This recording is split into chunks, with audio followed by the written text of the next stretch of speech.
Hay un fenómeno geológico en el estado de Puebla que está llamando la atención a nivel nacional e incluso internacional. Me refiero a un socavón que día a día ha ido creciendo en diámetro. El lunes ese diámetro tenía 60 metros y pues ya prácticamente está llegando a los 100 metros. ¿Cómo explicarlo? ¿De qué estamos hablando? ¿Qué tipo de fenómeno geológico estamos hablando? Lo vamos a platicar con el ingeniero Carlos Miguel Valdés, investigador del Instituto de Geofísica de la UNAM. ¿Cómo le va, ingeniero? Gracias por estar con nosotros.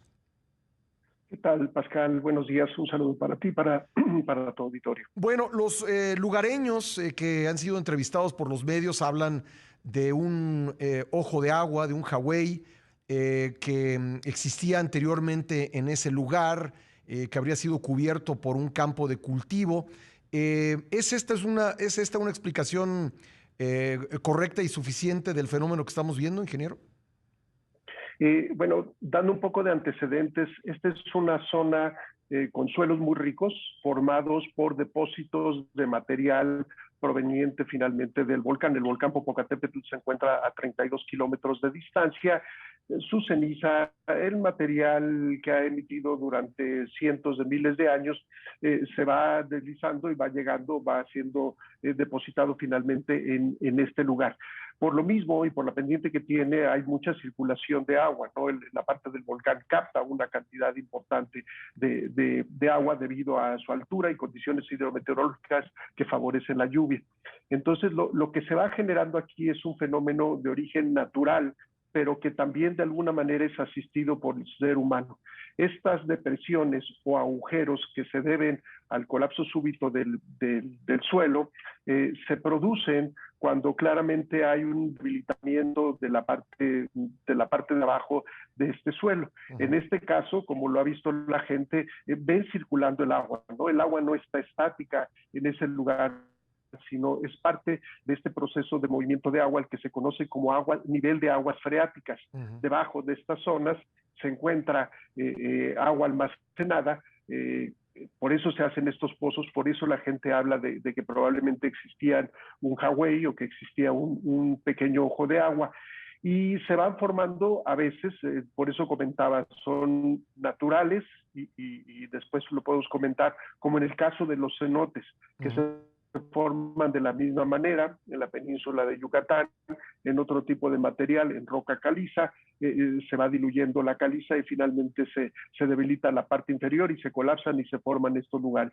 En este caso es un suelo no cohesivo, pero cuando está saturado con agua le permite tener una cierta rigidez. Cuando el nivel de esta agua baja, porque la podemos estar extrayendo o porque hay sequías o porque hay también lluvias muy intensas, lo que va haciendo es va lavando los sedimentos más finos dentro de las partes del suelo.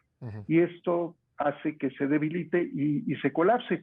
Y pueden ser colapsos paulatinos, no es el caso. Aquí es un caso de un colapso realmente súbito, ¿no? En 5 días, 6 días que llevamos, es un proceso muy rápido, Sí. pero también la gestación de este proceso no se dio de inmediato, fue llevando cierto tiempo. Eso es un poco más complicado de responder. Podían haber sido meses o podían haber sido unos cuantos años el proceso. Una de las preguntas importantes es ¿cuándo se va a detener? Eso le iba yo a Porque preguntar. Sí, lo acaba ¿hasta de dónde comentar muy puede bien. llegar? Inició Inició con 10 metros y va progresando 60 metros, ahora es casi ya 100 metros, y esto, si vemos los cortes, son muy verticales, ¿no? Entonces llegará a un punto en donde el suelo tenga un poco más de cohesión y que comience a mantenerse de una forma estable, que la circulación de esta agua que está pasando por debajo también encuentre más o menos un cauce, pongámosle la palabra, acomodado, para que entonces se detenga. Ahí es en donde pueden intervenir, y es importante, los estudios que se están haciendo, ¿no? La causa finalmente es esta: se debilitó la parte del suelo de abajo y Sí. se colapsa. La extensión, que es muy importante, se requiere de hacer sondeos. Hay un sondeo que se utiliza con un aparato que se conoce como georradar, y por lo que estamos diciendo, es un radar de penetración en el suelo. Es un aparato muy particular porque parece literalmente como si fuera una carriola de un bebé, y está mandando una señal y está rebotando y permite identificar en dónde el suelo es más débil o en dónde el suelo presenta mayor oquedad, o en donde inclusive hay agujeros. Entonces se pueden ir identificando estas zonas, y sobre todo en los lugares en donde hay mayor población. Hay otro tipo de estudios geofísicos que son prospección eléctrica, que es un método que inyecta corriente eléctrica a través de un aparatito, y otra vez se mide la deformación de esta corriente y puede uno determinar estos lugares. Entonces, una de las recomendaciones, y ya lo está haciendo, tengo yo entendido, el Centro Nacional de Prevención de Desastres, es este tipo de evaluaciones, pero no tanto para determinar la causa, sino para determinar la extensión. Las recomendaciones, como lo hemos visto y un poco sentido común, es la gente quiere verlo, no es un fenómeno impresionante, ¿no? Es un fenómeno impresionante y que también da miedo la formación de estos lugares, pero si lo vemos y nos acercamos demasiado, corremos el riesgo de que inclusive el mismo peso de un ser humano, que no es mucho, pero estando debilitado el terreno, que se desgaje y que nos lleve al fondo de esta depresión inundada con agua, sí, y que pueda ser una tragedia. Entonces la recomendación, como lo están haciendo, es no acercarse, ir delimitando, y hay algunas cosas preventivas que la gente puede ver, sobre todo la gente del lugar que conoce muy bien sus terrenos, es ver si hay de repente, el terreno es muy plano, pero si presenta estos leves hundimientos, o si hay algún olor particular, no necesariamente azufre, alguien comentó azufre y por la cercanía del volcán no tiene que ver con el volcán, pero este suelo nuevo y descubierto pues puede generar un olor particular.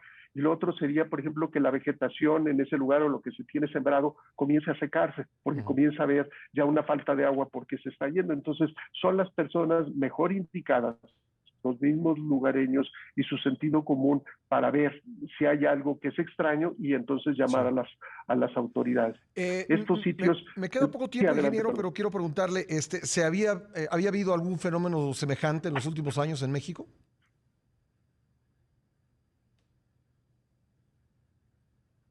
No sé si se habla de otros sitios, pero en particular en la Ciudad de México, en el 2019, en diciembre 12, diciembre 13, se formó también un socavón en la región de Iztapalapa, en el cual no fue muy extensión de unos 20 metros, unos 7 por 8 de profundidad. Se tuvieron que evacuar algunas casas. Entonces son fenómenos no tan extraños, y ese se da, y esto es en zonas urbanas, porque se rompe, por ejemplo, una tubería, un drenaje, y la tubería y el drenaje lo que van haciendo es limpiando el suelo. Entonces, cuando veamos cosas que son un poco extrañas, y se me olvidó comentar, también los ruidos, cuando se escuchan ruidos raros, porque empieza a haber este movimiento, estos son indicadores. Entonces, tomar un poco de precaución. Y nada más, si me permite, para terminar, uno de los lugares más profundos en el mundo existe en nuestro país. Es el cenote Zacatón, que se encuentra en Tamaulipas y que tiene 319 metros de profundidad del agua. Entonces, no es extraño, pero hay que tenerle respeto a la naturaleza. Pues, ingeniero, le agradezco mucho que nos haya tomado la llamada, que hayamos podido conversar con usted para este tema. Un abrazo, gracias.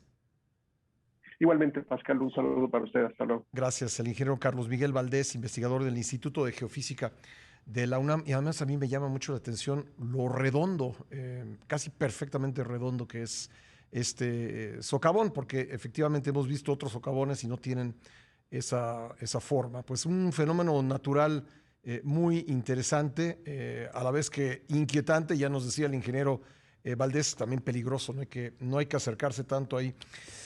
9:26 en el tiempo del centro. Vamos a hacer un breve corte y regresamos enseguida.